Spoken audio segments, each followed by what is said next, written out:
5th, 6th, 7th, 10th. I'm not even sure what one we're on anymore, but I know there's been quite a few of them, and they get better every year. They really do. I know I've been a part of the last few anyway, and you were moving around the country a little bit. So this time we're in Burlington. What can we expect? The quality to the people that are going to attend.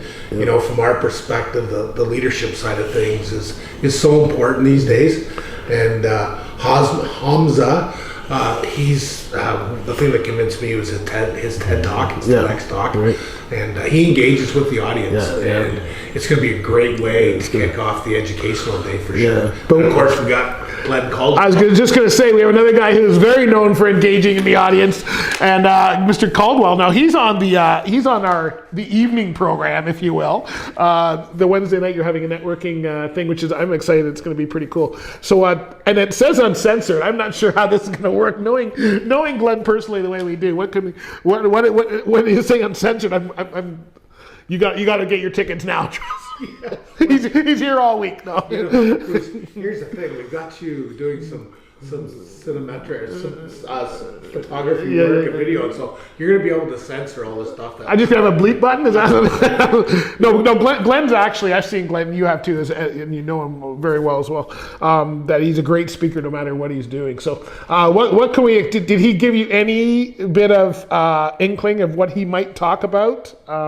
I'm sure it's going to be entertaining. I know that. Well, you know, I think we can all agree networking is an art, and it's so important to what we do in our everyday business. And I've often said that we do business with people that we like and we trust. But how do you get there? And I think you get there through meeting people, through different venues. Glenn has been in the transportation industry forever and is very well known. And I think that, you know, we all need to make a strategic investment of how we do that networking. And Glenn's going to talk about that. I also like to give a shout out to our sponsor, the networking and social is Stabler Insurance. So we really appreciate it. But tonight I just want to say thanks to Stabler for the drinks and the food. Great spread, thank you very much. And I wanted to introduce you to my friend, Glenn Caldwell. Glenn and I grew up in the same town, but never knew each other until we entered the industry. And Glenn's been in the industry a lot longer than I have.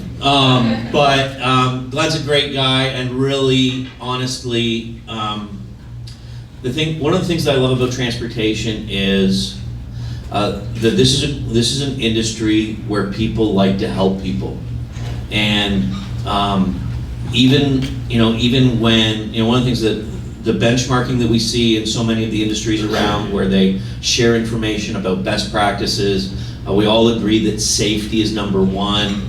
Getting our drivers home every night is the ultimate priority, and the way that the industry shares information with each other is just an amazing thing, and it's not common. And to get our buffet, and I run into a guy and I say, "Can you get me some gluten-free bread?" And then I'm looking at him and I go, "How long have you worked here?" He goes, 46 years. I said, 46 years? I worked here 45 years ago when I was a busboy. And he goes, "Glenn." And I almost fell off my chair, but I was standing. So we got talking about these entities and the people that we worked with. And really it was like an eye-opening experience. Found out about his family. We just did a lot of talking, and I said, "What about Nelson? He was the dishwasher." Nelson was still there. He'd been there for 47 years. Wow. But he didn't think that he was there that day. So we went back and I started talking to Bob again. Next thing you know, about 5 minutes later, Nelson comes out. "How's it going?" Talking about the old thing. We even got a selfie. And then I went to sit down and Bob says to me, "You're trying to work on your talk, right?" I said, "Yeah." He says, "If you don't tell that story, I'll kill you." Welcome to the 2024 National Recruiting and Retention Symposium. My name is Charlie Sherlambus. I am the Manager of Organizational Excellence with the IHSA, the Infrastructure Health and Safety Association, and I'm proud to once again be your MC for the day. That has nearly 4 million views, and it's before the CES, where the iPhone was being announced, and somebody asks him, they say, "Hey Steve, what do you think about this thing that the other Steve is working on, this iPhone?" And his response, he laughs flippantly. He's like, $1,000 phone, nobody's gonna buy that. This thing isn't going to do anything. We're not worried about it at Microsoft. Flash forward 4 months later, he's in an event just like this at Microsoft. And he looks in the audience and he sees one of his employees holding an iPhone.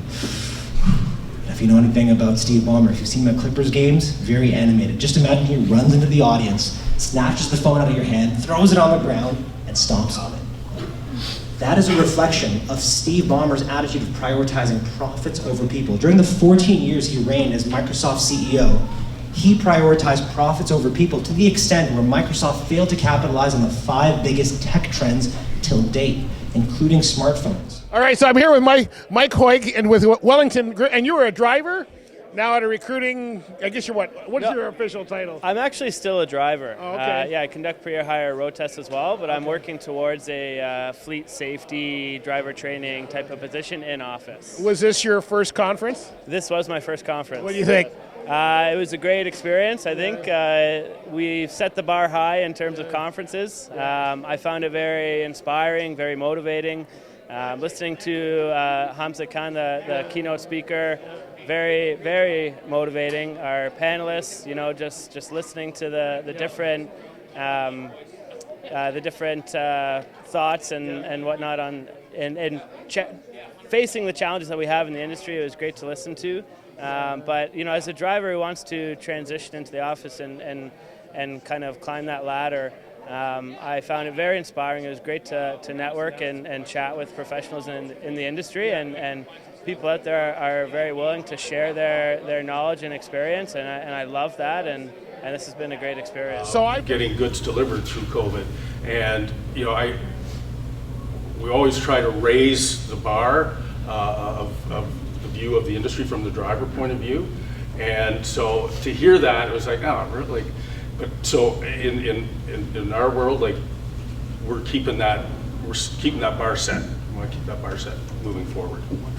Yeah, and I think, to be honest, the supply chain was really, really good at what we've done for years. So it was kind of invisible because everything you needed was there. So nobody cared or thought about how it got there. Taken for granted. Yeah, all of a sudden, once it didn't show up, then everybody realized how important drivers were, because the stuff that I need is not on the shelves because the drivers are not getting here. Different versions of that up here today. So we'll start with Kara. You have both a shunter to driver program, and you work with a college or university on the office side of things. So can you talk a bit about those two programs and how they help feed your companies? Yes. So we work really hard to develop our general laborers into upgrading their licenses to AZ and getting themselves out onto the road. We work closely with Matt and Kim's group to do that with them. We've had a lot of successes with that over the years. One of the biggest successes, though, that we have is looking more inside the walls. And yeah, we've definitely hired some really good candidates, and candidates probably that really never thought that they would be in trucking, which is a good thing, and the fact that they've stayed and we've been able to retain them is also great. Even the people that I'm sitting with at my table, I'm talking to them and saying, we need to bring in young people. That's like the most important thing, is getting the word out there. Getting the word out there, especially to women. Starting in the industry 22 years ago was difficult for me. It was the old boys club, as they say. So, kind of getting away from that and moving into the new generation and trying to bring in new people and new mindsets is important. So bringing those students has been really helpful for us. You both touched on people in the room who have been through those types of programs. What's been some of the keys to their success and the retention of them within your organizations? Leadership buy-in, 100%. So, making sure that they know and understand there's a time commitment to that, right? You are bringing people that are inexperienced. Leadership needs to understand that they're not going to know everything right away, that we need to invest the time, spend time with them, mentor them, have a good team that they can ask questions to. I think that's important. The winner of National Recruiter of the Year is... Whoop whoop! Yeah. Derek Bell! Woo!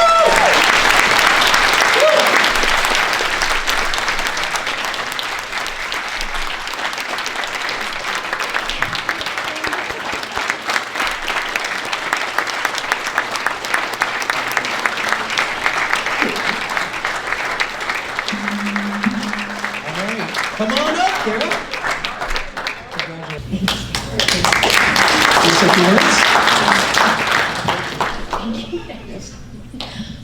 Thank you to everybody, to my team, thank you. Sorry, I'm really nervous right now. I was just up here and it wasn't this dramatic. Her unwavering hard work, dedication, and positive approach has helped guide her and many others to where the company is today. This year's winner of the 2024 Dedication to Industry Award is Rosanna Preston. Woo!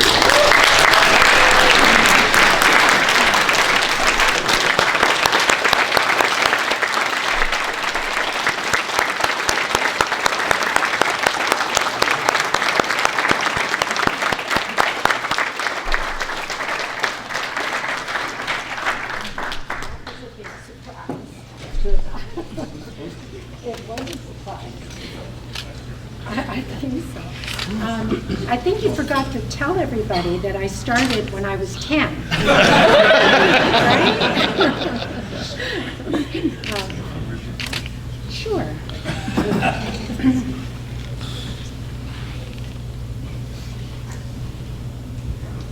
Thank you. It's not often I get surprised. This is about the second time. The first time was when Rosedale threw a party in my honor when I had reached 50 years in the industry. Today is totally a surprise, and now I understand why Melanie was calling me back when Kim came up, because I was going out to the ladies' room. Have you worked with 10th Street? How long have you been with 10th Street? So today's actually my 8th anniversary. Oh, eight year or 8 months? No, 8. I'm sorry, we always see Marilyn up here. That's the problem. We always see Marilyn up here. So you guys have been doing this award for a long time. I've seen it every conference. You did a great job today. Is this your first time to Toronto, first time at the conference? First time to Toronto and first time at the conference. Won't be the last. Oh, what'd you think?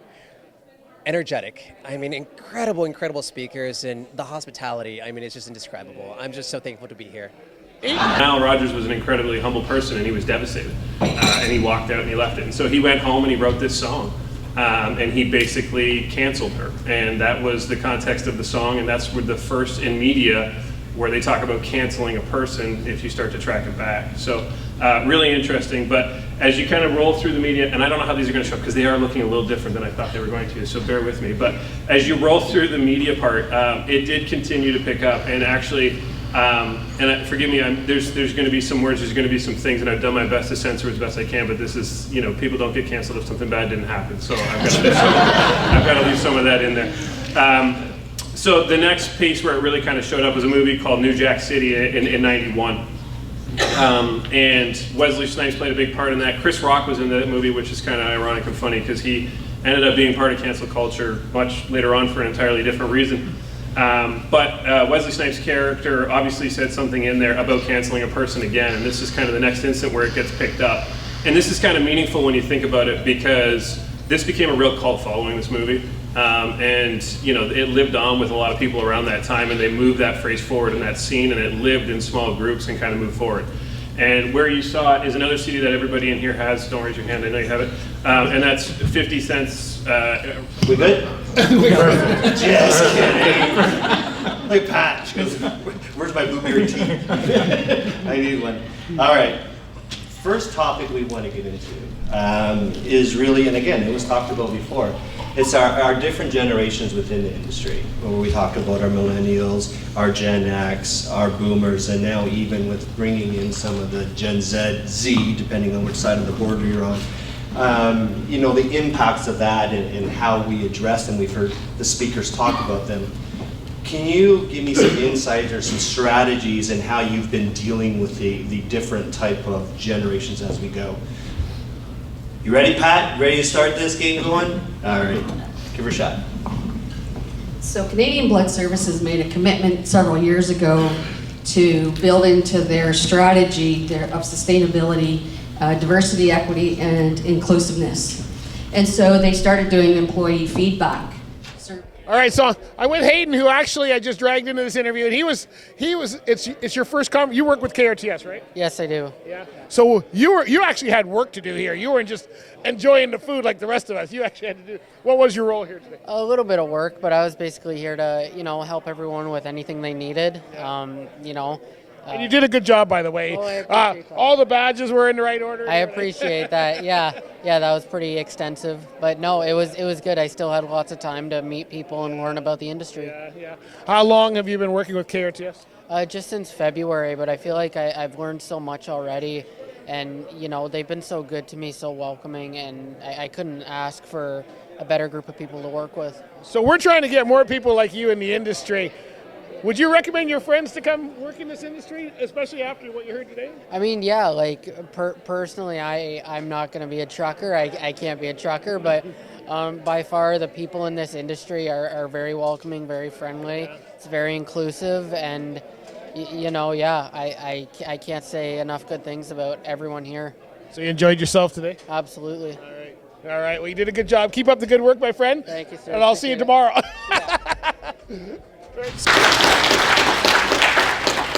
And lastly, but certainly not least, our team at Transrep and KRTS, we're intertwined together.